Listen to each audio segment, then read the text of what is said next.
हाँ जी, स्वागत है आप सभी का आपके अपने YouTube चैनल पर। अभी अपने इस लेक्चर में डिस्कस करेंगे संविधान के बारे में कि संविधान क्या होता है। खूब सारे बच्चों ने नाम सुना होगा। यदि परिभाषा की बात करें तो मुझे लगता है कि काफ़ी सारे बच्चे इसकी परिभाषा नहीं बना पाएंगे, डेफिनेशन नहीं दे पाएंगे कि संविधान होता क्या है। तो आज अपन यही चर्चा करने वाले हैं संविधान की। आज के लेक्चर में अपन पढ़ेंगे संविधान, और संविधान से जुड़े हुए अपन क्या पढ़ेंगे,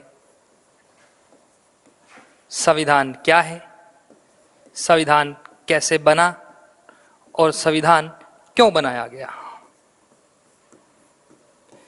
3 टॉपिक पर अपन डिस्कस करने वाले हैं। तो सबसे पहले बात करते हैं संविधान क्या है। इंग्लिश की बात करें तो संविधान को इंग्लिश में कहा जाएगा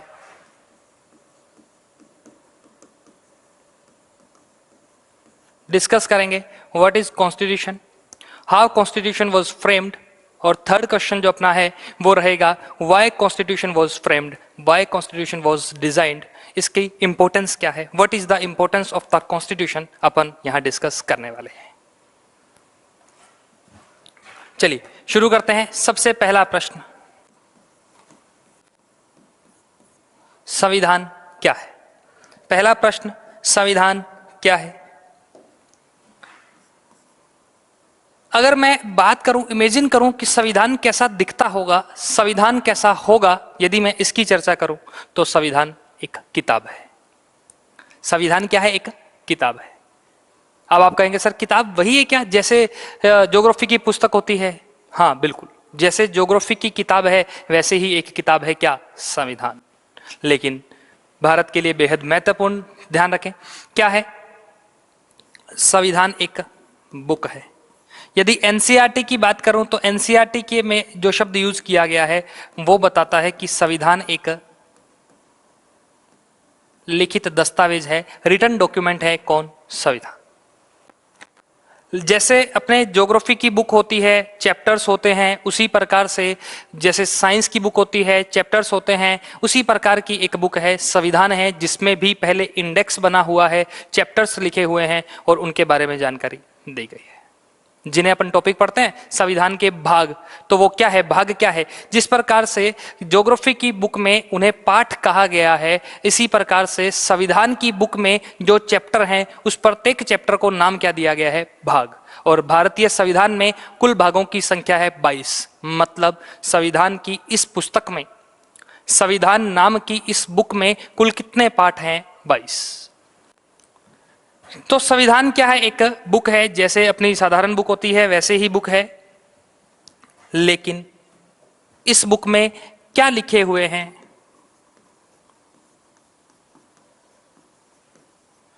इस बुक में क्या लिखे हुए हैं? नियम, कायदे, कानून लिखे हुए हैं इस बुक में।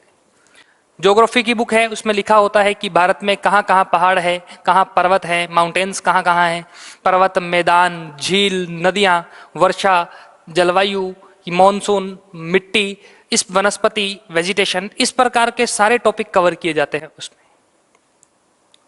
लेकिन इस बुक में भी कुछ लिखा है। तो इस बुक में क्या लिखा हुआ है? रूल्स, लॉज लिखे हुए हैं इस बुक के अंदर कि भारत में ये होगा, भारत में ये पद होगा, इस पोस्ट पर बैठने वाला व्यक्ति ये लक्षण उसके होने चाहिए, उसकी योग्यता होनी चाहिए, उसमें ये उसने ये नहीं करेगा, इस प्रकार की सारी बातें लिखी हुई है। जैसे इसी बुक में लिखा हुआ है कि यदि कोई व्यक्ति चाहता है कि वह भारत का राष्ट्रपति बने तो पहली शर्त है कि उसके पास भारत की नागरिकता होनी चाहिए। अक्षय कुमार काफी चर्चा में रहते हैं अपनी नागरिकता के कारण कि उनके पास कनाडा की सिटीजनशिप है। हालांकि अभी वर्तमान में उन्होंने भी पोस्ट किया था जिसमें उन्होंने कहा था कि अब मुझे मिल गई है नागरिकता इंडिया की। लेकिन बात करते हैं उदाहरण के तौर पर कि अक्षय कुमार के पास कनाडा की जो सिटीजनशिप है, लेकिन वह व्यक्ति भारत का राष्ट्रपति नहीं बन पाएगा, क्योंकि संविधान में लिखा हुआ है कि राष्ट्रपति बनना है तो सबसे पहले आपके पास भारत की नागरिकता होनी चाहिए, आप भारत के नागरिक होने चाहिए। दूसरी बात संविधान में लिखी हुई है कि आपको कम से कम आपकी उम्र जो है वो 35 वर्ष की होनी चाहिए, 35 ईयर्स आपने कंप्लीट किए हों तब जाके, मतलब मैं राष्ट्रपति नहीं बन सकता। यदि आपकी उम्र 35 से कम है तो जो आप वीडियो देख रहे हैं, आप भी नहीं बन सकते राष्ट्रपति। राष्ट्रपति बनने के लिए कम से कम उम्र कितनी होनी चाहिए? 35। ये सारी बातें कहाँ लिखी हुई है? बुक। और ये क्या है? एक नियम है एक प्रकार का कि 35 वर्ष की आयु आपकी होनी चाहिए। अब ये नियम बनाए क्यों गए? यदि इसकी चर्चा करें तो ये नियम बनाए गए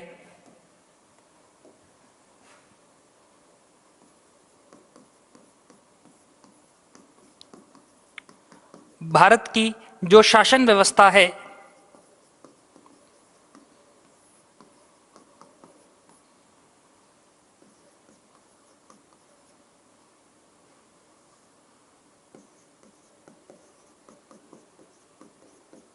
भारत की शासन व्यवस्था को संचालित करने, भारत की शासन व्यवस्था को बनाए रखने के लिए ये नियम बनाए गए। सीधा सीधा प्रश्न पूछिए, संविधान क्या है? संविधान कानूनों की एक पुस्तक है जो भारत में शासन करने के काम आती है या भारत में शासन करने के लिए बनाई गई है। क्या है बुक? भारत में संविधान क्या है? संविधान कानूनों की एक पुस्तक है जिसका निर्माण भारत में शासन करने के लिए किया गया है, भारत में रूल करने के लिए किया गया है। शासन का मतलब होता है कि सरकार के पास, सरकार जो काम करेगी वो सरकार क्या कर रही है? शासन। हालांकि शब्दों में हेरफेर है। मैं फिर कहता हूं एक बार कि शासन शब्द है, यदि आप एक सब्जेक्ट है लोक प्रशासन, पब्लिक एडमिनिस्ट्रेशन, वहां पढ़ेंगे तो शासन शब्द का मतलब हो जाएगा अलग। लेकिन बोलचाल की भाषा में कहें तो आप सीधा समझिए कि जो मंत्री हैं, जो सरकार की जो सरकार जो है वो क्या कहलाएगी? वो शासन कर रही है। सरकार जो भी करेगी वो क्या करेगी? शासन करेगी। दूसरा प्रश्न उठता है, पहला प्रश्न कंप्लीट हुआ अपना, संविधान क्या है। अब दूसरा प्रश्न है कि संविधान कैसे बना। दूसरा प्रश्न क्या है? संविधान कैसे बना। संविधान बनाने के लिए एक टीम बनाई गई, संविधान बनाने के लिए एक टीम बनाई गई और उस टीम को नाम क्या दे दिया गया?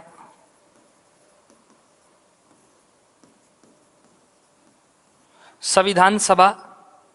यदि इंग्लिश में कहूं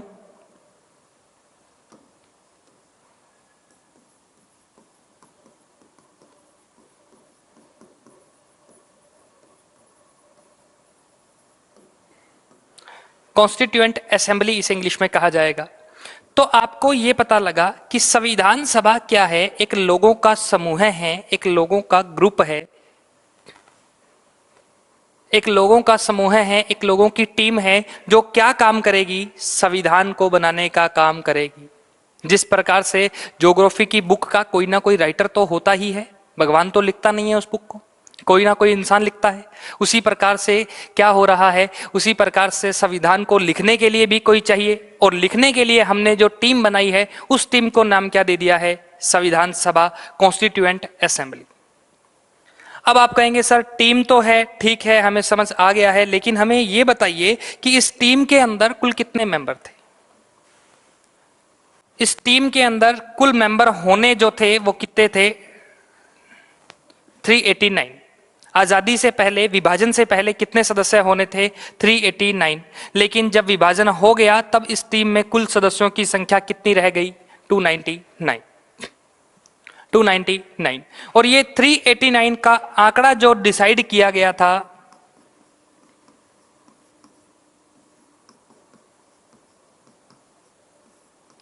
कैबिनेट मिशन जो 1946 में भारत आया था,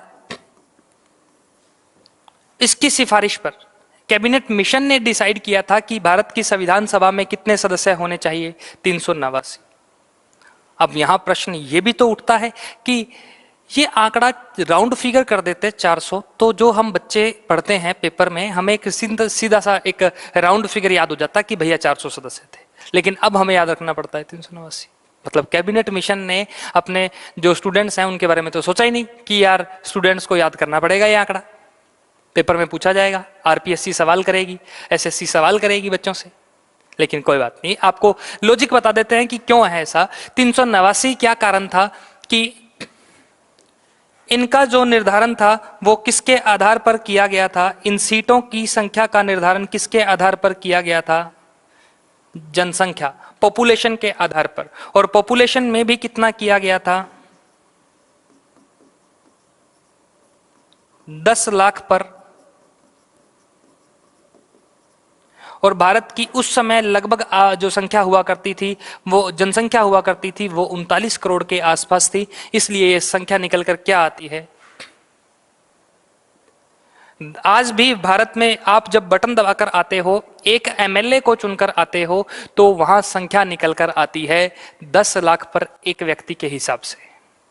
आज भी भारत में ये फॉर्मूला लागू है कि हम जो बटन दबा के आते हैं वो 10 लाख लोग जो वोट करेंगे तब जाकर कोई एक व्यक्ति जीतेगा। तो आज भी जब अपनी लोकसभा और राज्यसभा की सीटें जो हैं, लोकसभा की सीटें जो हैं वो किसके आधार पर हैं? 10 लाख की जनसंख्या पर एक व्यक्ति चुना जाएगा, अपनी तरफ से वह व्यक्ति जाएगा। ये ध्यान रखेंगे, ठीक है। अपन ये पूरा टॉपिक है, संविधान सभा एक पूरा टॉपिक है जो आपको डिटेल में पढ़ना पड़ेगा। डिटेल में इसके बारे में चर्चा करेंगे अपन, अगली वीडियो में इस पर चर्चा करेंगे। लेकिन यहां ध्यान रखें, आपको बेसिक एक इंफॉर्मेशन दे रहा हूं कि संविधान सभा क्या होती है, संविधान क्या होता है, क्यों होता है, इसकी चर्चा कर रहे हैं। तो संविधान सभा के बारे में क्लियर हुआ। कैबिनेट मिशन की सिफारिश पर बनाई गई थी। कुल सदस्य 389 थे, लेकिन आजादी के बाद कितने रह गए थे? 299। राजाओं के भी थे इसमें और ब्रिटिश भारत के भी थे, इंडिया के भी थे। एक बात ये ध्यान रखेंगे, ठीक है। क्यों? एक बात सोचने वाली है कि इस बुक को बनाने के लिए कुल समय जो लगा था 2 वर्ष 11 महीने और 18 दिन का समय लगा था। 2, 11, 18 शॉर्ट में इसे याद कर लें। 2 वर्ष 11 महीने और 18 दिन का समय लगा था। लेकिन आपने ये सोचने वाली बात है, अपने सोचें तो ये सोचें कि इतने दिन का समय लगा और इससे पहले 50 साल तक हमने डिमांड करी, क्योंकि संविधान बनाने की सबसे पहले डिमांड करने वाले व्यक्ति थे तिलक, और उन्होंने डिमांड करी थी 1895 में। और लगभग हमें अनुमति मिली है कब जाकर? 1942 में मिल गई थी, 1940 में मिल गई थी, 2 बार मिली थी। लेकिन हमें प्रक्रिया जो शुरू की थी है वो कब शुरू हुई है? 1946 में। तो सोचिए 50 साल का समय लगा हमें अंग्रेजों से अनुमति प्राप्त करने में। 50 साल की यात्रा हमारी है, और फिर उसके बाद 2 वर्ष 11 महीने और 18 दिन का समय बनाने में लगा। और खर्चे की बात करें तो 64 लाख रुपए के आसपास खर्चा आया था। 63,96,000 कुछ रुपए का खर्चा इसे बनाने में आया था। ये तो आया ही, और भारत के बड़े बड़े नेता आपस में जो विवाद करते रहे, बैठे रहे, एक दूसरे को जो भी उन्होंने पॉइंट आउट किया, जो भी चर्चाएं की, इतना ज्यादा समय लगा। तो कहीं ना कहीं ये कारण तो इसके पीछे कुछ बड़ा होगा। तो मतलब संविधान बनाया क्यों गया? यदि अपन इस मुद्दे पर चर्चा करें, इस टॉपिक पर चर्चा करें, तो संविधान को बनाना क्या उद्देश्य था? संविधान को बनाने का कारण था भारत में कानून का शासन, जिसे किताबी भाषा में कहेंगे विधि का शासन, स्थापित करना। कानून का शासन, विधि का शासन।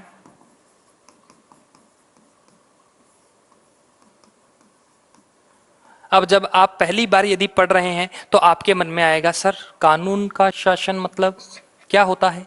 इंग्लिश में कहें तो इंग्लिश में कहेंगे इसे रूल ऑफ लॉ।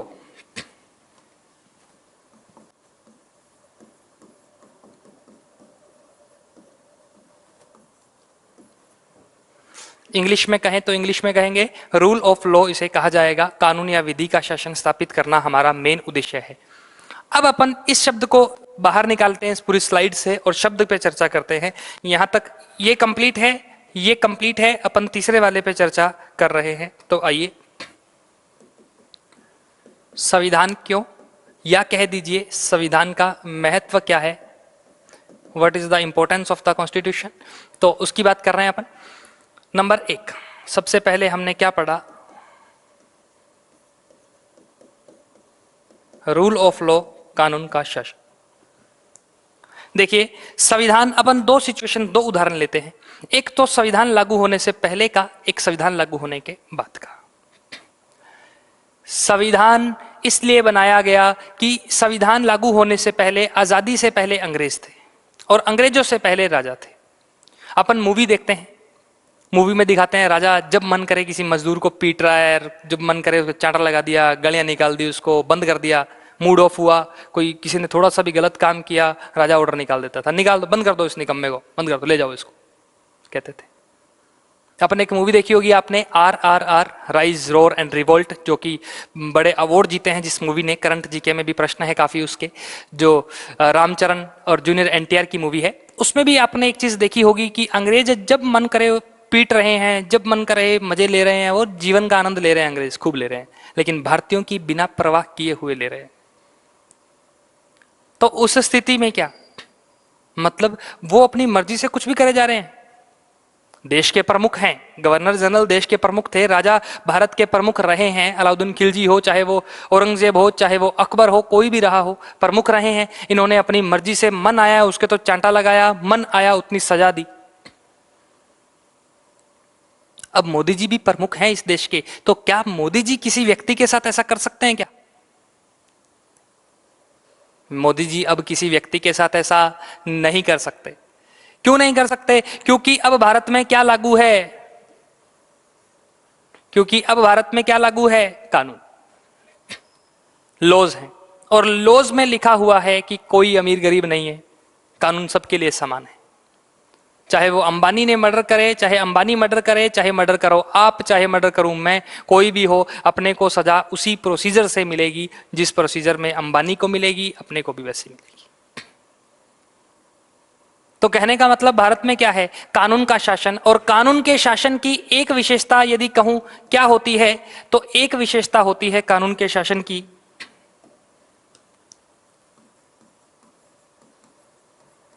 समानता, इक्वलिटी। जैसा कि मैंने कहा कि चाहे अपराध अंबानी करे या अपन करे, बात एक ही है। तो ये क्या है? समानता। अमीर और गरीब, अपन गरीब ही तो है, वैसे गरीब तो अंबानी भी है। जब अपन इकोनॉमिक्स पढ़ेंगे तो उसमें इकोनॉमिक्स में पढ़ते हैं कि गरीब तो अंबानी भी है, अपन भी गरीब है, अंबानी भी गरीब है। ऐसी बात नहीं है कि अंबानी अमीर है, लेकिन उसका तरीका देखने का नजरिया अलग है। थोड़ा सा वो इकोनॉमिक्स में चर्चा करेंगे।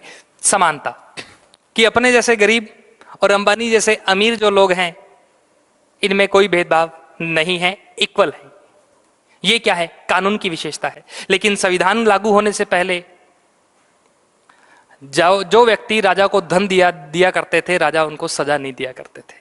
वो सजा दे भी देते, सजा जब अपराध कर भी देते तो सजा होती नामात्र की। लेकिन वहीं यदि कोई गरीब व्यक्ति जब अपराध करता तो हाथ काट दिया करते थे उसके। तो इस प्रकार की सजा, तो भेदभाव होता था। लेकिन अब ऐसा भेदभाव नहीं है। ये किसका प्रभाव है? संविधान का। संविधान ने क्या लागू कर दिया? कानून। और कानून सभी के साथ कैसा व्यवहार करता है? समान।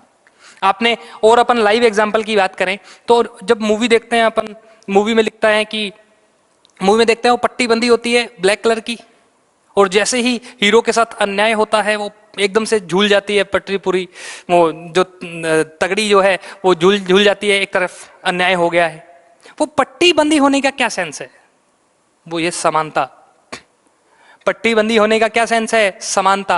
वो पट्टी हमें ये बताती है कि भारत, आप इस जब आए हो, आपको जिस तराजू में तोला जाएगा, मुझे नहीं पता कि मेरे सामने उस कटघरे में, उस तराजू में कौन तुल रहा है।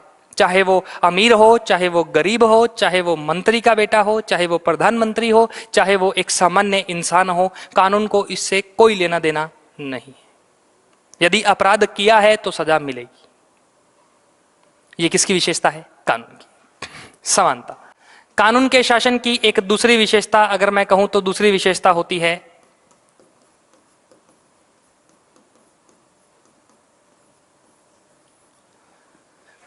स्वतंत्रता। स्वतंत्रता का मतलब कि आज आप, मोदी जी का कोई डिसीजन आपको पसंद नहीं आया, आपने खूब मजाक उड़ाया और आपने कहा नहीं सर ऐसे थोड़ी हो सकता है यार, ये और वो, कुछ भी टाइप कर दिया और लिख दिया। मोदी जी ने चुपचाप सुन लिया। मोदी जी को मेल ट्वीट किया आपने तो मोदी जी ने पढ़ लिया, हाँ बोल सकते हो, कोई दिक्कत नहीं।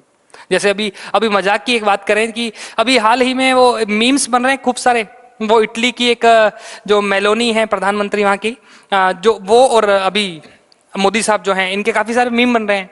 क्या किसी राजा का यूं मीम बनाया जा सकता था क्या?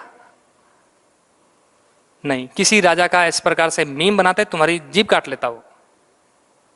तुम्हें काल कोठरी की सजा देता और तुम्हें जीवन जीन लेता, और हो सकता है फांसी पे लटका देता डायरेक्ट तुम्हें। लेकिन अब नहीं है। मोदी जी के खूब सारे मीम बनाए हैं लोगों ने, मोदी जी की आलोचना भी खूब सारे होते हैं, और मोदी जी कहते हैं करो आलोचना जितनी कर सकते हो करो। तो ये क्या है? स्वतंत्रता। ये भी किसकी देन है? कानून की देन है। तो कानून की विशेषता क्या है कि वो हमें समानता देता है, समानता स्वतंत्रता देता है। तीसरा, अगर बात करें तो हमें न्याय भी उपलब्ध करवाता है, जस्टिस। ये थोड़ी सी अलग विचारधारा है। न्याय मतलब देखिए, हर चीज अपने आसपास है, कहीं आपको दूर जाने की जरूरत नहीं है, सभी उदाहरण अपने आसपास ही देखने को मिलेंगे। आप कहेंगे सर न्याय, कई बार अपन कहते नहीं क्या कि जब अपनी बहन को ज्यादा मिल जाए और अपने को कम मिले तो अपन मजाक मजाक में कहता है मम्मी अन्याय किया है आपने मेरे साथ। तो मतलब न्याय क्या है? उसको भी समान मिले, मुझे भी समान मिले, यही तो न्याय है, यही तो जस्टिस है। अन्याय क्या है? तो न्याय का मतलब कि सभी लोगों को जो भी रिसोर्सेस हैं सभी को समान अधिकार मिलेंगे, सभी लोग अपने काम बराबर हिस्सेदारी से कर पाएंगे। वो पासपोर्ट ऑफिस में जाइए, अमीर गरीब दोनों इक्वल ही जाएंगे, ऐसा कुछ नहीं है। तो इस प्रकार की सारी प्रक्रिया क्या है? न्याय। तो ये किसकी देन है? कानून की। पहला, संविधान क्यों बनाया गया? ताकि कानून का शासन स्थापित किया जा सके, और कानून के शासन से व्यक्ति को, नागरिकों को क्या दी जा सके? इक्वालिटी, फ्रीडम और जस्टिस, उन्हें न्याय दिया जा सके। दूसरा, संविधान में ही लिखा हुआ है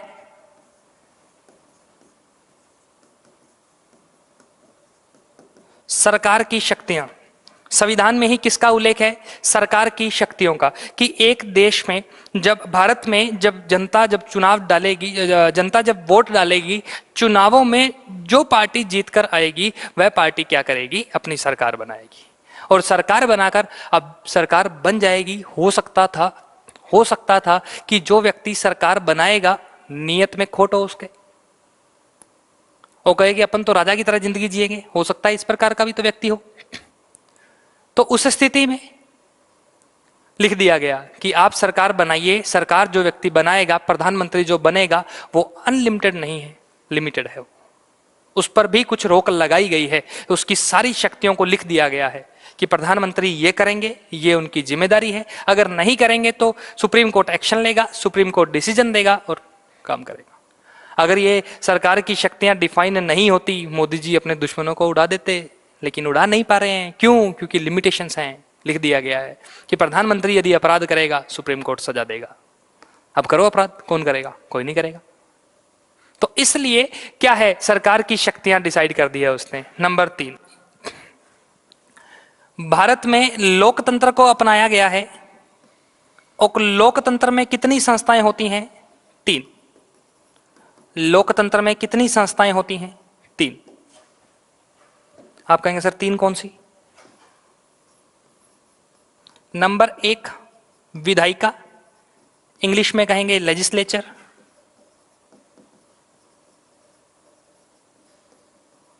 नंबर 2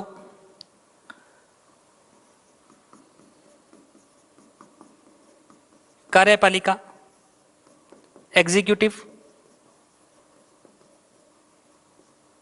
और नंबर 3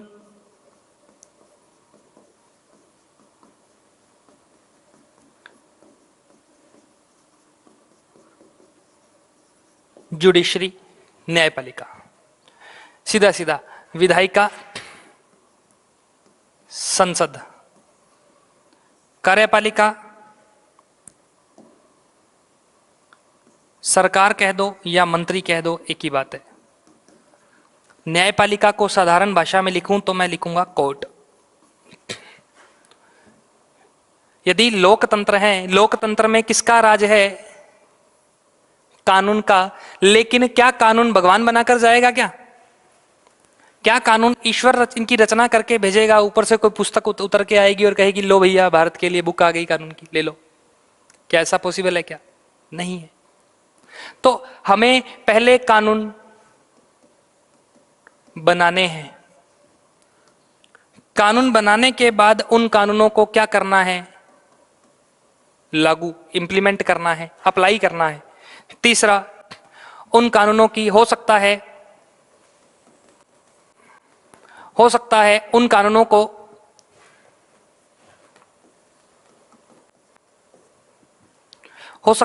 कानूनों को बनाने वाले की नीयत सही थी, लागू करने वाले की नीयत खराब थी। लागू कौन करता है? ये आईएएस आरएस वाले अधिकारी जो होते हैं, यही तो लागू करते हैं सारा। मंत्री तो ऑर्डर निकाल के छोड़ देता है कि सीकर के अंदर बनेगा, जयपुर के अंदर बनेगा, 2 बीएड कॉलेज बनेंगे, एक मेडिकल कॉलेज बनेगा। मंत्रियों को तो बाद में पता भी नहीं रहता कि बना दिए क्या नहीं बनाए, वो तो अगले चुनाव में होश आता है उनको। फिर वो बताते हैं कि पिछले साल कहा था, बन गए। लेकिन बनाएगा कौन? अधिकारी। कानून भी वैसे बनाने में रोल कौन प्ले करता है? अधिकारी ही करते हैं, आईएएस ऑफिसर ही कानून बनाते हैं। मंत्री उन कानूनों को सिर्फ और सिर्फ संसद में रखते हैं, जनता की अप्रूवल लेते हैं, बस इतना ही काम करते हैं। कोई योजना चली, योजना कब बनाई गई, क्या प्रोविजन होंगे, किसको बेनिफिट मिलेगा, क्यों बनाई गई है, ये पूरा खाका खींचेगा कौन? ये पूरा फॉर्मेट तैयार करेगा कौन? मंत्रियों के पीए। और मंत्रियों के जो पीए वगैरह जो होते हैं, सेक्रेटरी जो होते हैं, वो होते हैं आईएएस अधिकारी। तो वो कौन करता है? वो तैयार करते हैं। योजना बनेगी, उसको लागू किया जाएगा, लागू करने के बाद उसकी जांच की जाएगी। और जांच कौन करेगा? कोर्ट। जांच कौन करेगा? कोर्ट। और कोर्ट में भी कौन सा? सुप्रीम। हाई कोर्ट भी कर सकता है, लेकिन मेनली कौन करेगा? सुप्रीम। तीनों को काम कानून बनाने का, लागू करने का और जांच करने का। विधायिका इसके शब्द में ही छुपा हुआ है। विधान, विधान का मतलब क्या होता है? कानून। तो विधायिका का मतलब वह संस्था जो विधान बनाएगी, कानून बनाएगी, क्या कहलाएगी? विधायिका। कार्यपालिका जो काम करेगी, जो इन कानूनों के अनुसार काम करेगी, कार्यपालिका। तीसरा, जो न्याय करेगी सबके साथ, जो जांच करेगी, वह संस्था क्या कहलाएगी? न्यायपालिका। लोकतंत्र के मजबूती के 3 स्तंभ हैं। लोकतंत्र में इन तीनों का होना बेहद जरूरी है, तीनों में बैलेंस होना बेहद जरूरी है, तब जाकर हम संविधान के उद्देश्यों को पूरा कर पाएंगे, संविधान को बनाने का जो महत्व है उसको पूरा कर पाएंगे। तो संविधान यही करता है। संविधान इन तीनों की शक्तियों को डिसाइड कर देता है। इन तीनों में जहां टकराव होने की स्थिति है, जहां लगे दोनों में टकराएंगे, कॉन्फ्लिक्ट होगा आपस में, मंत्री और जो संसद है दोनों आपस में टकराने का विचार आएगा, वहां क्या लागू होगा, वहां किसको प्राथमिकता दी जाएगी, कौन प्रायोरिटी होगा, ये सारी बात कहां लिख दी गई? संविधान।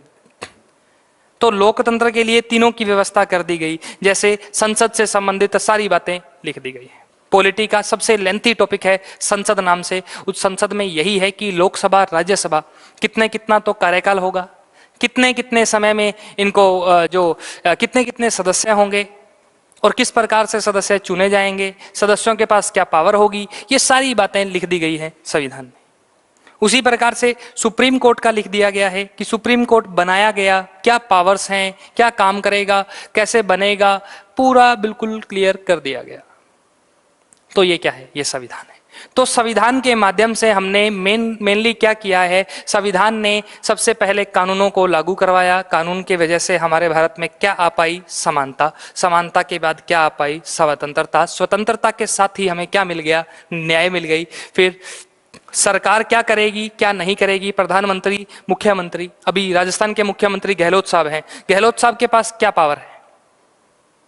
मुख्यमंत्री होने के नाते वो क्या कर सकते हैं, क्या नहीं कर सकते हैं, इसकी भी पूरी जानकारी आपको इसमें मिल जाएगी, इसमें डिटेल में आपको। हालांकि क्या कर सकते हैं ये लिख दिया गया है, उनके पास किस प्रकार की शक्तियां रहेंगी लिख दिया गया है। नहीं का अपने आप ही पता लग जाएगा कि क्या नहीं कर सकते। पॉजिटिव है, अपोजिट है, दोनों अपोजिट जब होते हैं तो एक पढ़ लो, दूसरा अपने आप पता लग जाएगा। ठीक है, चलिए लोकतंत्र की बात करें तो डेमोक्रेसी। डेमोक्रेसी में 3 पिलर्स होते हैं, 3 पिलर्स होते हैं। वो कौन कौन से? Legislature, executive and judiciary. इन तीनों के बारे में डिसाइड कर दिया गया है और इसी से भारत की शासन व्यवस्था क्या होती है? नियंत्रित होती है। तो ये था संविधान बनाने का उद्देश्य। संविधान लागू होने से पहले और अब, जैसे एक और उदाहरण देते हैं आपको। अक्सर एक उदाहरण देते हैं संविधान लागू होने में कि जो संविधान लागू होने से राजाओं के समय की बात करें तो राजाओं के समय एक हुआ करता था जाति व्यवस्था, कास्ट सिस्टम, जो अब भी है और बड़े स्तर पर है, ऐसा नहीं कि छोटा है। गांव जाइए आप, आपको लगे कि भारत में जाति व्यवस्था समाप्त हो गई है तो आपका वहम है। आप यदि जयपुर के हैं, आप जयपुर में रह रहे हैं, तो आप यदि दिल्ली मुंबई में रह रहे हैं तो आपको लगेगा कि जाति व्यवस्था नहीं है, लेकिन गांव की हालत जाके देखिए, आपको पता लगेगा। और भारत में अधिकांश जनता कहाँ निवास करती है? गांव में। तो मतलब जाति व्यवस्था अभी भी है, मजबूत है काफी। ठीक है, हाँ पहले से कमजोर हो गई है, पहले से टूट गई है, कुछ लव मैरिज के कारण हो गया है और कुछ शिक्षा के कारण हो गया है, लेकिन फिर भी अगर शिक्षा में गुणवत्ता को बढ़ाएंगे, क्वालिटी को बढ़ाएंगे, तो जाति व्यवस्था कहीं ना कहीं ढीली हो जाएगी, भेदभाव समाप्त हो जाएगा, लेकिन जाति व्यवस्था तो रहेगी रहेगी। ठीक है, चलिए बात करें। एक उदाहरण दे रहा था मैं आपको कि उदाहरण ये था कि जब पहले सजा होती थी, राजाओं के समय सजा होती थी, तो उस समय जाति का ध्यान रखा जाता था। जैसे उदाहरण से समझते हैं, एक ब्राह्मण है, उस समय 4 वर्ण हुआ करते थे। एक तो हुआ करता था ब्राह्मण, ब्राह्मण के बाद आया करते थे क्षत्रिय, क्षत्रियों के बाद आया करते थे अपने वैश्य, और उसके बाद आया करते थे शूद्र। ये रहा करते थे। तो ब्राह्मण की बात करें, जब ब्राह्मण कोई अपराध करता तो राजा छोड़ देते उनको। राजा कहते हैं अरे दादा क्या कर रहे हो यार, आप ऐसा थोड़ी होता है, चलो इस पर ध्यान रखो, कोई दिक्कत नहीं है। और फिर भी सजा देने की बात आती तो सजा मिलती 1 दिन की, 2 दिन की, 2.5 दिन की, इस प्रकार से। पहली बात तो सजा देने का रूल ही नहीं था ब्राह्मणों को, क्योंकि ब्राह्मणों का काम था पढ़ना पढ़ाना, और ब्राह्मणों की तो राजा रिस्पेक्ट किया करते थे। इसका लाइव एग्जाम्पल अपने घरों में देखने को मिलता है।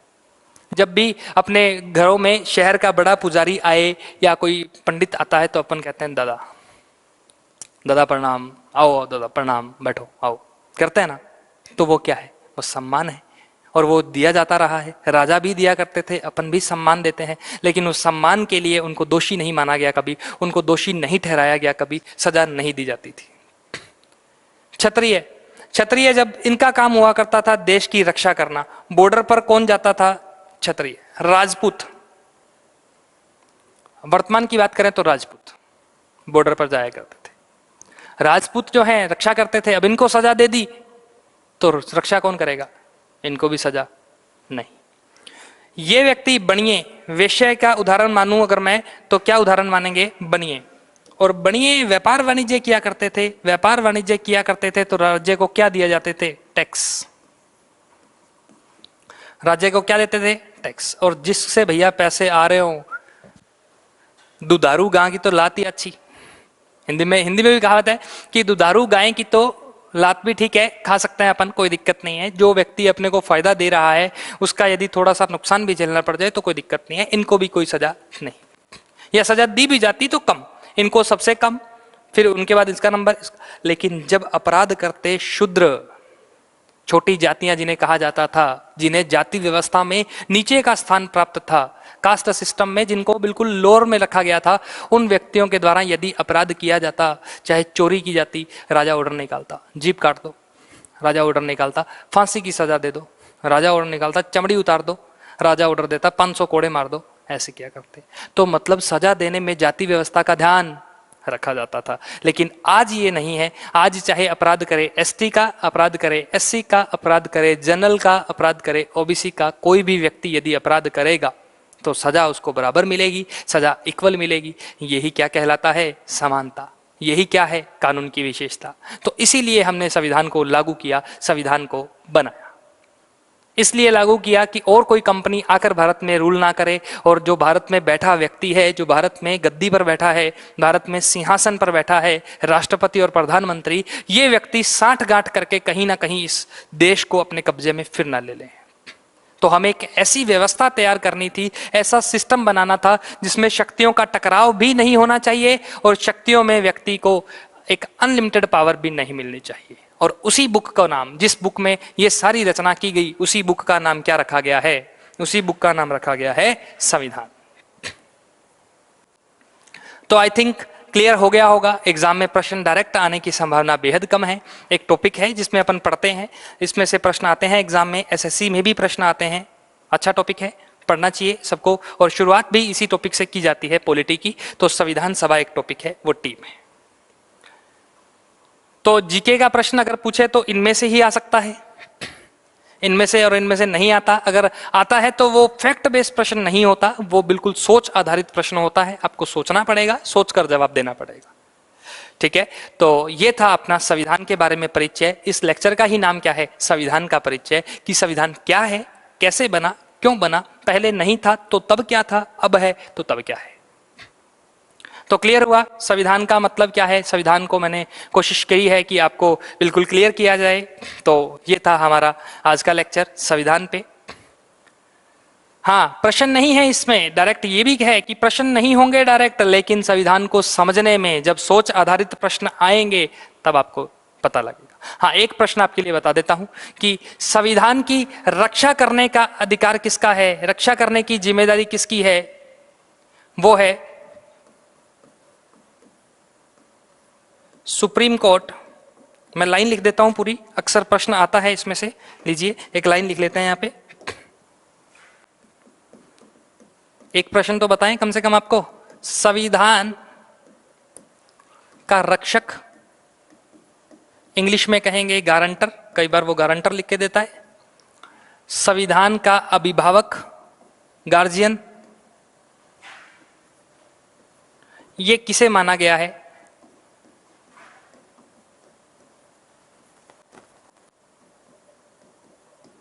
सर्वोच्च न्यायालय को।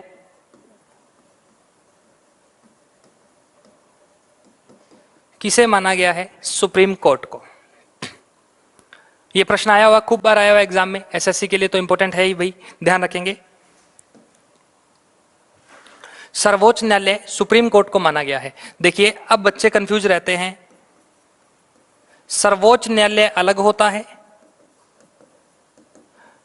उच्च न्यायालय अलग होता है। उच्च न्यायालय को इंग्लिश में कहा जाता है हाई कोर्ट, इसे कहा जाता है सुप्रीम कोर्ट। इसकी संख्या कितनी है? एक। पूरे भारत में संख्या कितनी है? एक। इसकी पूरे भारत में संख्या कितनी है? 25। ये राज्य के स्तर पर होता है, ये देश के स्तर पर है, और ये सबसे ऊपर है।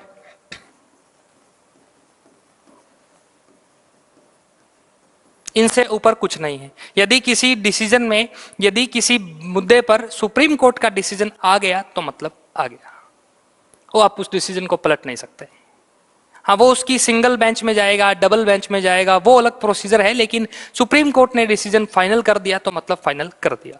तो मतलब ये है, इस प्रकार का डायग्राम बनता है। एक अपनी जुडिशरी पिरामिड की शेप में है, सबसे ऊपर रहेगा सुप्रीम कोर्ट, फिर उसके नीचे रहेगा हाई कोर्ट, और लास्ट में रहेगा सब ऑर्डिनरी कोर्ट्स।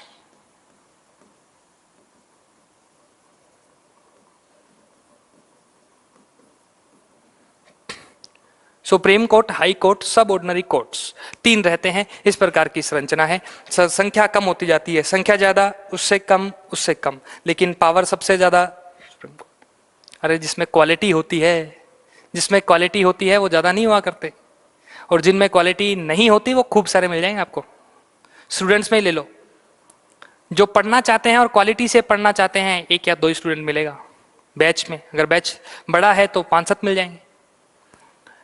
और जो मीडियम से हैं, ठीक है, पढ़ भी लेंगे, नहीं भी, वो बीच में लटकने वाले जो हैं वो बीच में ठीक ठाक संख्या में होते हैं। और 500 हैं तो 300 तो कम से कम ऐसे होंगे जो सिर्फ संस्था को चंदा देने ही आते हैं, सिर्फ संस्था का काम चलाने ही आते हैं, पढ़ना उनका उद्देश्य होता ही नहीं है। उनका उद्देश्य है मजाक मस्ती करना और लोगों की नजरों में पढ़ाई करना, उनका उद्देश्य ये होता है। तो इस प्रकार से ये संस्था होती है। तो चलिए, आज मैंने एक जीके का क्वेश्चन भी बता दिया आपको। सुप्रीम कोर्ट, डिफरेंस, जितना कंपैरेटिवली पढ़ोगे एक दूसरे को उतना ज्यादा सीखोगे, इस बात का ध्यान रखें। सुप्रीम कोर्ट और हाई कोर्ट को पहले कंपैरेटिवली पढ़ें कि संख्या कितनी है, पावर किसके पास ज्यादा है, ये कहाँ मिलेगा, ये कहाँ मिलेगा, ये क्या कर सकता है, ये क्या कर सकता है। इस प्रकार से पढ़ोगे तो जुडिशरी क्लियर हो जाएगी, सुप्रीम कोर्ट बिल्कुल क्लियर हो जाएगा। इस लेक्चर से आपको एक चीज और सीखने को मिलेगी, और वो है कि आप अपनी पढ़ाई में क्वालिटी कैसे ला सकते हैं, कैसे आप अपने जीके को फिक्स कर सकते हैं, लंबे समय के लिए अपने दिमाग में टिका सकते हैं। वन लाइनर पढ़ना छोड़ देंगे आप, आपको लगेगा वन लाइनर थोड़ी पढ़ा जाता है। हाँ, सुप्रीम कोर्ट पढ़ लिया, याद कर लिया, अच्छे से पढ़ लिया, संविधान के बारे में अच्छे से पढ़ लिया, तब आप वन लाइनर पढ़ोगे तो आपको वन लाइनर भी क्या आएंगे, समझ में आएंगे। वो याद भी हो जाएंगे। फिर आप ये शिकायत नहीं करेंगे कि हमें जीके याद नहीं होता, हमें जीके याद करना बड़ा मुश्किल है, हमारे लिए बर्डन है। अक्सर जो सिलेक्टेड लोग हैं वो भी ये बात बोलते हैं कि जीके याद करना मुश्किल है। मुश्किल नहीं है, हमारा तरीका गलत है, उस तरीके को सुधारा जाए तो आप याद कर पाएंगे, समझ पाएंगे, ज़्यादा अच्छे से समझ पाएंगे। चलिए मिलते हैं अपन कल की क्लास में, फिर अपन एक नए वीडियो के साथ, नए लेक्चर के साथ। आज के लिए इतना ही। बने रहें आप हमारे चैनल के साथ, जुड़े रहें। और यदि वीडियो अच्छा हो तो लाइक वाइक भी कर देना भाई, थोड़ा मोटिवेशन भी मिलना चाहिए हमें कि हाँ हमारा वीडियो अच्छा है, एक सिंबल के तौर पे कि हाँ अच्छा है। और पहला उद्देश्य लाइक करना नहीं, पहला उद्देश्य लाभ उठाना है। इस वीडियो का लाभ उठाएं, इस वीडियो के माध्यम से आप अपना सुधार करें, आप अपना जीके इम्प्रूव करें। तो मिलते हैं अगली क्लास में, तब तक के लिए धन्यवाद आपका, जुड़े रहे हमारे चैनल के साथ।